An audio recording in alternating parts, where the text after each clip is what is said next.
छत्तीसगढ़ के कोने कोने की खबरों को देखने के लिए आप दैनिक छत्तीसगढ़ देखना शुरू कर चुके हैं। छत्तीसगढ़ की तमाम बड़ी खबरों को रोजाना इस चैनल के माध्यम से पाते रहने के लिए चैनल को सब्सक्राइब जरूर कर लीजिएगा। इसके अलावा ये वीडियो आप कहां से देख रहे हैं कमेंट बॉक्स में लिखकर हमें जरूर अवगत कराइए। छत्तीसगढ़ के रायपुर में आगामी 1 सितंबर से बिना हेलमेट का पेट्रोल नहीं दिया जाएगा। हंगामा करने वालों पर पुलिस एक्शन लेने वाली है। रायपुर में आगामी 1 सितंबर से बिना हेलमेट के पेट्रोल पंपों पर पेट्रोल नहीं दिया जाएगा। छत्तीसगढ़ पेट्रोलियम डीलर एसोसिएशन ने यह फैसला कर लिया है। अगर कोई बिना हेलमेट के पेट्रोल भराने को लेकर विवाद करता है या फिर हंगामा करता है तो इनके खिलाफ पुलिस प्रशासन और पुलिस सीधे कार्यवाही करने वाली है। इस दौरान छत्तीसगढ़ पेट्रोलियम डीलर एसोसिएशन के अध्यक्ष अखिल भगत ने बताया कि डिप्टी सीएम अरुण साव और रायपुर कलेक्टर डॉक्टर गौरव कुमार सिंह को लिखित में जानकारी दे दी गई है। पेट्रोल पंप संचालकों ने अपनी आपसी सहमति से सड़क सुरक्षा और लोगों को हेलमेट पहनने के लिए जागरूक करने के मकसद से ये फैसला किया है।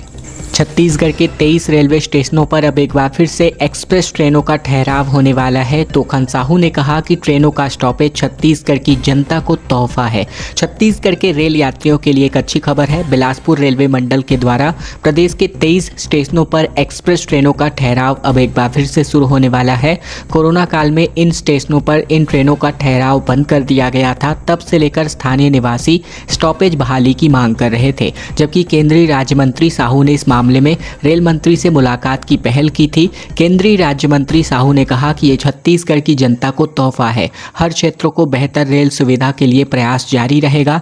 ये सुविधा बिलासपुर, बिल्हा, पेंड्रा रोड, गतौरी, खोंगसरा, बिलगहना, करगी रोड, शहडोल, अंबिकापुर, पाराडोल, देव बलौदा, चरौदा और किरोड़ीमल नगर समेत कई स्टेशनों पर मिलने वाली है। इन स्टेशनों पर अमृतसर, विशाखापट्टनम, योगनागरी, ऋषिकेशपुरी, भिलाई, दुर्ग, छपरा, शालीमार, लोकमान्य तिलक, टाटानगर, एससी, बोस, इतवारी जैसी लंबी दूरी की ट्रेनों का स्टॉपेज अब एक बार फिर से मिलने जा रहा है। एनएचएम के कर्मचारियों को डिप्टी सीएम से मुलाकात की अनुमति नहीं मिल पाई। पुराना वीडियो इन्होंने वायरल किया जिसमें अरुण साव ने मांगे पूरी करने का वायदा किया था। छत्तीसगढ़ के बिलासपुर में एनएचएम कर्मचारियों को डिप्टी सीएम अरुण साव के निवास का घेराव करने की अनुमति प्रशासन ने नहीं दी। कर्मचारी प्रतिनिधिमंडल को केवल पीए को आवेदन करने की अनुमति दी गई, जहां उन्होंने पुराना वीडियो वायरल किया जिसमें साव ने मांगे पूरी करने का वायदा किया था। छत्तीसगढ़ एनएचएम कर्मचारी संघ के कार्यकारी प्रांताध्यक्ष श्याम मोहन दुबे ने बताया कि डिप्टी सीएम ने प्रतिनिधिमंडल को रात में मिलने का आश्वासन दिया है। हड़ताल के 12वें दिन कर्मचारियों ने एक पुराना वीडियो साझा किया, जिस वीडियो में साव समेत भाजपा नेताओं ने 2023 में तूता मैदान रायपुर में कर्मचारियों की मांगे पूरी करने का वायदा किया था।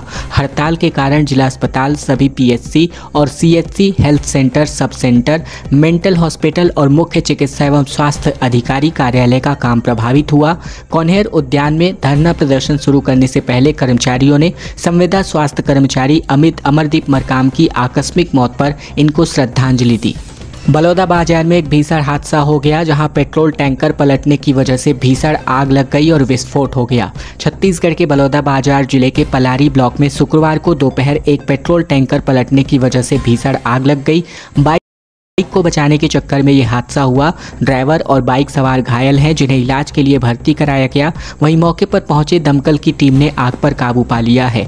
जानकारी के मुताबिक यह घटना पलारी थाना क्षेत्र के ओडान सिमरिया के पास की है, जहां बाइक सवार युवक को बचाने के चक्कर में टैंकर पलट गया।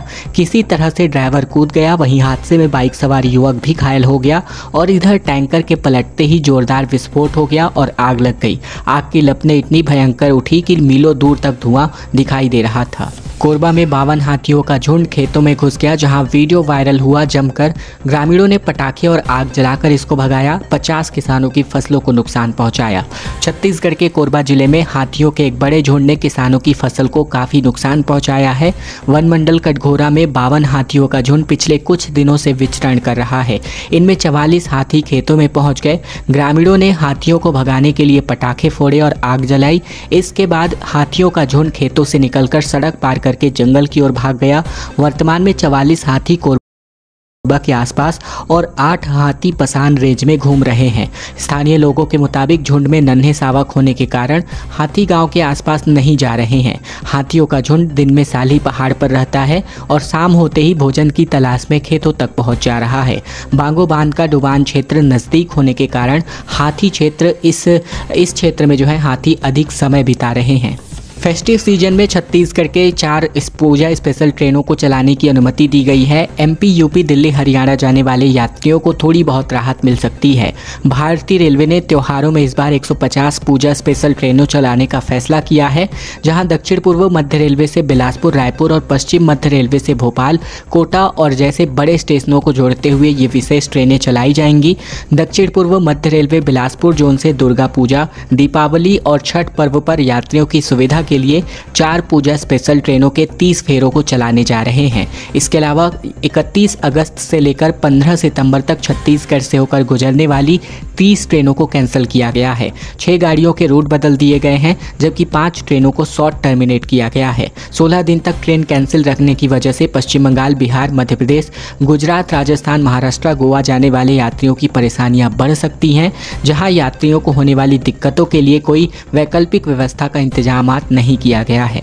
भिलाई में स्वच्छता का एक नया मॉडल देखने को मिला। इंदौर की तर्ज पर डोर टू डोर कचरा संग्रहण और होम कंपोस्टिंग की तैयारी की गई। 70 पार्षद यहां पर एमपी गए हुए थे। छत्तीसगढ़ के भिलाई में स्वच्छता की नई पहल शुरू हो सकती है। भिलाई नगर निगम के 70 पार्षदों ने इंदौर का दौरा किया, जहां उन्होंने स्वच्छता की व्यवस्था का अध्ययन किया। शनिवार को पार्षदों की टीम भिलाई वापस लौट आई। महापौर नीरज पाल के मुताबिक इंदौर की सफलता का मुख्य कारण डोर टू डोर कचरा संग्रहण और नागरिकों की भागीदारी है। इंदौर में कचरा वाहन निश्चित समय पर और मार्ग पर चलाए जाते हैं। आईसीसीसी कंट्रोल रूम से वाहनों की निगरानी की जाती है और इससे पूरे शहर में एक समान सफाई व्यवस्था बनी रहती है। इंदौर के अधिकतर घरों में लोग खुद खाद बनाते हैं। वे कचरे को 6 श्रेणियों में बांटकर निगम की गाड़ियों में डालते हैं। इससे गीले और सूखे कचरे का प्रबंधन आसानी से हो जाता है। भिलाई में भी ऐसी व्यवस्था लागू होगी। सबसे पहले नागरिकों को जागरूक इसके बाबत किया जाएगा। खबर रायपुर से, जहां बाढ़ से पुल टूट गया और सीढ़ी बांध करके आना जाना करने को ग्रामीण मजबूर हैं। सरगुजा में मासूम और बुजुर्ग महिला डूब गए। कांकेर में ट्यूब से उफनती नदी लोग पार करने को मजबूर है। सरगुजा में 2 अलग अलग घटनाओं में नदी में डूबने की वजह से 7 साल के बच्चे और डबरी में डूबने की वजह से 70 साल के बुजुर्ग महिला की मौत हो गई। सीतापुर में कक्षा पहली में पढ़ने वाली छात्र नदी में नहाने के लिए उतरा और फिर बह गया। इसका शव 1 किलोमीटर दूर नदी किनारे पाया गया। सीतापुर क्षेत्र के ग्राम नकना में नशे के हालात में डबरी में गिरने की वजह से महिला की मौत हो गई। इसके अलावा बीजापुर में 5 दिन पहले नाव पलटने की वजह से नदी में बहे दोनों बच्चियों का शव अब जाकर बरामद किया गया है। शर्मिला का शव पांडे मुर्गा गांव के पास पाया गया, तो वहीं दूसरी लापता बच्ची उर्मिला का शव भी अब बरामद कर लिया गया है। इस बीच कांकेर में ट्यूब के सहारे उफनती नदी पार करने का वीडियो सामने आया, जो कि कोयली बेड़ा ब्लॉक के ग्राम सावल बिरस का है, जहां नवाखाई पर्व मनाने के लिए लोग ने बुजुर्गों को नदी पार कराने के लिए ट्यूब का सहारा लिया। खबरों में आगे बढ़े इसके पहले अगर आपने इस चैनल को अभी तक से सब्सक्राइब नहीं किया है, सब्सक्राइब जरूर कर लीजिए छत्तीसगढ़ की रोजाना महत्वपूर्ण खबरों को जानने के लिए। इसके अलावा ये वीडियो आप कहां से देख रहे हैं कमेंट बॉक्स में लिखकर हमें ज़रूर अवगत कराइए। साथ ही साथ इस वीडियो को लाइक और चैनल को सब्सक्राइब करने के साथ इस वीडियो को शेयर करना मत भूलेगा अपने दोस्तों और रिश्तेदारों तक, ताकि उन तक भी यह महत्वपूर्ण खबरें पहुँचाई जा सके। सड़कों की दुर्दशा के विरोध में कांग्रेस अब एक बार फिर से प्रदर्शन मोड पर आने वाली है। नेशनल हाईवे के पास मरम्मत के लिए पैसे नहीं, मंत्री राजेश अग्रवाल ने अधिकारियों की बैठक ली। अंबिकापुर नगर निगम क्षेत्र में सड़कों की दुर्दशा काफ़ी बिगड़ चुकी है। शहर की सड़कों में गड्ढे ही गड्ढे हो चुके हैं। भारत माता चौक से लेकर दरिमा मोड़ तक सड़क की दुर्दशा के विरोध में एनएचएम नेशनल हाईवे ने मरम्मत ही शुरू नहीं कराई है। ऐसे में नेशनल हाईवे के पास मरम्मत के लिए पैसे ही नहीं हैं। इनके विरोध में कांग्रेस अब एक बार फिर से 3 सितंबर से आंदोलन की शुरुआत करने वाली है। इधर पर्यटन एवं संस्कृति मंत्री राजेश अग्रवाल ने अंबिकापुर नगर निगम के अधिकारियों और नेशनल हाईवे के ईई के साथ बैठक की और बारिश के बाद सड़कों की मरम्मत का निर्देश दिया। मंत्री ने कहा कि सभी सड़कों पर बारिश के तत्काल बाद मरम्मत शुरू कर दिया जाए। नेशनल हाईवे के ईई ने बताया कि विभाग के पास मरम्मत के लिए पैसे ही नहीं है, इस कारण विभाग काम नहीं करा पा रहा है। डीजे संचालकों ने डिप्टी सीएम का बंगले का घेराव कर दिया। बिलासपुर में हाईकोर्ट के आदेश पर प्रशासन की सख्ती के बाद संचालकों ने बोला कि तय प्रक्रिया के अंतर्गत अनुमति दी जाए। दरअसल छत्तीसगढ़ में बिलासपुर हाईकोर्ट के आदेश के बाद प्रशासन ने इस बार त्योहारों पर डीजे पर सख्ती दिखाई है। डीजे को जब्त करने और पुलिसिया कार्यवाही से नाराज डीजे संचालकों ने शुक्रवार की रात डिप्टी सीएम अरुण साव के बंगले का घेराव कर दिया। इस दौरान जमकर नारेबाजी करते हुए संचालकों ने हंगामा भी किया। इस दौरान एसएसपी रजनेश सिंह मौके पर पहुंच गए, जहां उन्होंने संचालकों को समझाइश देते हुए शांत कराया और साथ ही 1 सितंबर को उनकी बैठक को लेकर बातचीत करने का भरोसा दिलाया। दरअसल त्योहारी सीजन शुरू होते ही डीजे की डिमांड बढ़ चुकी है, लेकिन इस बार हाईकोर्ट की सख्ती के बाद जिला और पुलिस प्रशासन ने गणेशोत्सव के दौरान डीजे पर अस्थायी रूप से प्रतिबंध लगा दिया है। इस बार गणेश प्रतिमा स्थापना समेत अन्य समारोह में डीजे संचालकों को अनुमति नहीं दी जा रही है। साथ ही गाड़ियों में डीजे रखने पर यातायात नियमों के अंतर्गत कार्यवाही भी की जा रही है।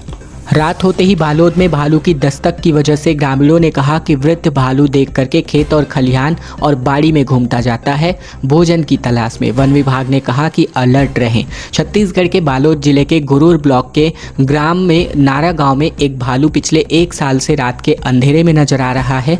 ये खेत खलिहान और सब्जी बाड़ियों में भोजन की तलाश करता है। गाँव के उपसरपंच जगन्नाथ साहू ने बताया कि नारा गाँव जंगलों से घिरा हुआ है, जहाँ अक्सर जंगली जानवर दिख जाते हैं, लेकिन ये भालू बीते 1 वर्ष से लगातार गांव आ रहा है। ग्रामीणों का मानना है कि ये उम्र दराज हो चुका है और शिकार करने में असक्षम होने के कारण गांवों में भोजन की तलाश करता है। कई बार रात में अचानक यह ग्रामीणों के सामने आ जाता है, जिससे गांव में दहशत का माहौल बना रहता है। ग्रामीणों की सुरक्षा को देखते हुए वन विभाग ने लोगों से अपील की है कि भालू के पास ना जाएं और सतर्क रहें। बस्तर में बाढ़ पीड़ितों से पीसीसी चीफ दीपक बैज ने मुलाकात की। ग्रामीणों की समस्याओं को सुना, सीएमएचओ को फोन पर फटकार लगाई और कहा कि मुख्यालय से लगे गांवों में ही सुविधाएं नहीं हैं तो अंदरूनी इलाकों का क्या हाल होगा। छत्तीसगढ़ के जगदलपुर में बरसात से बेहाल बस्तर संभाग के बाढ़ ने जनजीवन को बुरी तरीके से अस्त व्यस्त कर रखा है। बीते दिनों हुई मूसलाधार बारिश के बाद अब बस्तर, दंतेवाड़ा, बीजापुर और सुकमा जिलों में हालात बिगड़ चुके हैं। कई गाँवों में न केवल लोगों के घरों और रास्ते जलमग्न हो चुके हैं, बल्कि स्वास्थ्य और राहत व्यवस्थाओं की कमी ने स्थिति को और भी गंभीर बना दिया है। इन्हीं हालातों का जायजा लेने प्रदेश कांग्रेस अध्यक्ष दीपक बैज लगातार बाढ़ प्रभावित क्षेत्रों का दौरा कर रहे हैं। शनिवार को बैज दंतेवाड़ा जिले के चूड़ी टिकरा गांव पहुंचे, जहां ग्रामीणों ने उनसे सीधे अपनी समस्याओं को जानकारी साझा की। लोगों ने बताया कि अब तक उन्हें समुचित स्वास्थ्य सेवाएं और राहत सामग्रियां तक नहीं मिल पाई हैं। ग्रामीणों की पीड़ा को सुनकर दीपक बैज ने मौके पर ही दंतेवाड़ा के मुख्य चिकित्सा एवं स्वास्थ्य अधिकारी को फोन लगाया और लापरवाही पर कड़ी नाराजगी जताई गई। धार्मिक कार्यक्रम में अश्लील डांस और नोटों की बरसात की गई। बलरामपुर में भक्ति गीतों की जगह पर भोजपुरी गाने चलाए गए, जिसका ग्रामीणों ने विरोध जताया। छत्तीसगढ़ के बलरामपुर जिले के जरहाडीह गांव के लगभग गणेश पूजा के दौरान विवाद खड़ा हो गया, जहां सांस्कृतिक कार्यक्रम में भक्ति गीतों की जगह पर भोजपुरी अश्लील गानों पर नृत्य का आयोजन किया गया। जिले से बाहर की नृत्यांगनाओं को बुलाया गया था, यानी डांसर्स को बुलाया गया था, जहाँ इस कार्यक्रम के दौरान कुछ युवक और युवतियों ने खुलेआम नोट उड़ाए। स्थानीय लोगों ने इस कार्यक्रम की कड़ी आलोचना की और उनका कहना है कि ये सनातन धर्म और गणेश उत्सव की परंपरा के विपरीत है। धार्मिक आयोजनों में भक्ति और संस्कृति का संदेश देना चाहिए। कुछ ग्रामीणों ने गुमनाम रहते हुए कहा कि ये एक ही गांव के होने के कारण खुलकर विरोध नहीं कर पा रहे हैं। उन्होंने ऐसे कार्यक्रमों पर रोक लगाने की मांग की है। साथ ही कार्यक्रम स्थल पर पुलिस गश्त और हस्तक्षेप की भी मांग की गई है।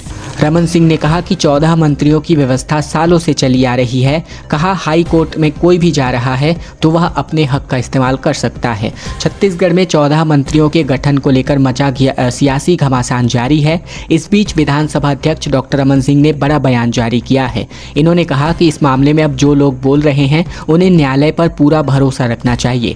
रमन सिंह ने उदाहरण देते हुए बताया कि हरियाणा में 13.5 की बजाय 14 मंत्रियों की व्यवस्था सालों से चली आ रही है। अगर कोई कोर्ट जा रहा है तो वह अपने हक का इस्तेमाल कर सकता है, लेकिन न्यायालय का फैसला ही अंतिम सर्वमान्य होगा। इसमें किसी भी प्रकार की चिंता की बात नहीं है। विधानसभा अध्यक्ष ने यह भी कहा कि अगर कैबिनेट में 14 मंत्री होते हैं तो ये अच्छा ही है। महाराष्ट्र का राज्यपाल बनाए जाने की अटकलों पर उन्होंने कहा कि मैं छत्तीसगढ़ में भला हूँ, विधानसभा बढ़िया से चल रही है, पक्ष और विपक्ष दोनों हैं और जब अध्यक्ष निष्पक्ष होता है तो सब ठीक चलता है। मीडिया वाले कुछ भी बना देते हैं तो कभी कुछ, लेकिन मेरा आग्रह है कि मुझे छत्तीसगढ़ में ही रहने दिया जाए। नगपुरा में बिजली कटौती से परेशान ग्रामीणों ने प्रदर्शन किया। बिजली दफ्तर का घेराव करते हुए सिरगिट्टी से सप्लाई की मांग की गई। 15 दिन में समाधान का आश्वासन दिया गया। छत्तीसगढ़ के बिलासपुर जिले के नगपुरा गांव में लगातार बिजली कटौती से परेशान ग्रामीणों ने बिजली दफ्तर का घेराव किया। ग्रामीणों का कहना है कि दिन में 4 से 10 बार तक बिजली गुल होने से स्थानीय निवासी काफ़ी परेशान हैं। छात्र और किसान इसकी वजह से प्रभावित हैं। ग्रामीणों ने असिस्टेंट इंजीनियर को दिए आवेदन में बताया कि 7 से 8 साल पहले तक नगपुरा की बिजली सप्लाई सिरगिट्टी से किया करते थे। बाद में इसे सिलपहरी से जोड़ दिया गया। तब से लेकर गांव में बिजली कटौती की समस्या बढ़ चुकी है। प्रदर्शनकारियों ने बिजली विभाग में कमीशनखोरी और अव्यवस्थाओं के खिलाफ नारेबाजी की। रायपुर नवोदय में मोबाइल चलाने पर 4 छात्रों की पिटाई कर दी गई। स्टूडेंट्स ने कहा कि टीचर ने छाती पर लात मारी, प्राइवेट पार्ट को टारगेट किया, रॉड और छड़ी से पीटा गया। छत्तीसगढ़ के राजधानी रायपुर के माना स्थित नवोदय विद्यालय में 4 स्टूडेंट्स के साथ मारपीट करने का मामला सामने आया है। सभी स्टूडेंट्स क्लास 10th में पढ़ते थे। जानकारी के मुताबिक चारों स्टूडेंट्स एक साथ एक ही मोबाइल पर कुछ वीडियो देख रहे थे। रात के तकरीबन 1 बजे थे, तभी हॉस्टल वार्डन राउंड पर आया। कमरे के भीतर के स्टूडेंट्स से खिलखिलाने और बात करने की आवाज़ सुनी। वार्डन बच्चों के कमरे के अंदर गया। बच्चों के हाथ में मोबाइल देखकर उन्हें चिल्लाने लग गए। पूरे मामले की जानकारी वार्डन ने स्कूल के शिक्षक DK सिंह को दी। तब इसके बाद शिक्षक और वार्डन ने चारों बच्चों को छड़ी और रॉड से पीट दिया। एक बच्चे का आरोप है कि शिक्षक DK सिंह ने प्राइवेट पार्ट पर भी मारने की कोशिश की थी। इस पिटाई में एक बच्चे के हाथ पांव पर गंभीर चोटें आई हैं। बाकी 3 बच्चों के शरीर पर भी कई जगहों पर निशान यहां पर देखने को मिले हैं। CM साय ने कहा कि जापान में बड़ा भारतीय समुदाय बसा हुआ है। कहा छत्तीसगढ़ में विदेशी निवेश और विकास के रास्ते खुल सकते हैं। छत्तीसगढ़ के मुख्यमंत्री विष्णुदेव साय बीते दिन 10 दिनों के जापान दौरे से रायपुर वापस लौट गए। एयरपोर्ट पर पदाधिकारी और कार्यकर्ताओं ने CM साय का भव्य स्वागत किया। इसके बाद CM हाउस तक काफिले के साथ बाइक रैली निकाली गई। इसके पहले जनसभा को संबोधित करते हुए CM साय ने जापान और दक्षिण कोरिया दोनों ही देशों में बसे हुए बड़े भारतीय समुदाय की जानकारी दी। हमारे छत्तीसगढ़ के लोग भी वहां पर व्यापारिक कार्यों में लगे हुए हैं। उनसे मिलकर मुझे बहुत अच्छा महसूस हुआ और लगा ही नहीं कि हम परदेश में हैं। ये तमाम बातें इन्होंने मीडिया से बातचीत के दौरान शेयर करी हैं। खबरों का सिलसिला बस यहीं तक का था। वीडियो अगर आपको पसंद आया तो छत्तीसगढ़ की तमाम बड़ी खबरों को रोजाना देखने के लिए इस चैनल को सब्सक्राइब जरूर कर लीजिए। इसके अलावा ये वीडियो आप कहाँ से देख रहे हैं अवगत कराना बिल्कुल मत भूलिएगा। वीडियो को शेयर कर दीजिए अपने दोस्तों और रिश्तेदारों तक, ताकि उन तक भी यह महत्वपूर्ण खबरें पहुंचाई जा सके। खबरों में एक बार फिर से मिलेंगे कल के दिन। तब तक के लिए जय जोहार, नमस्कार।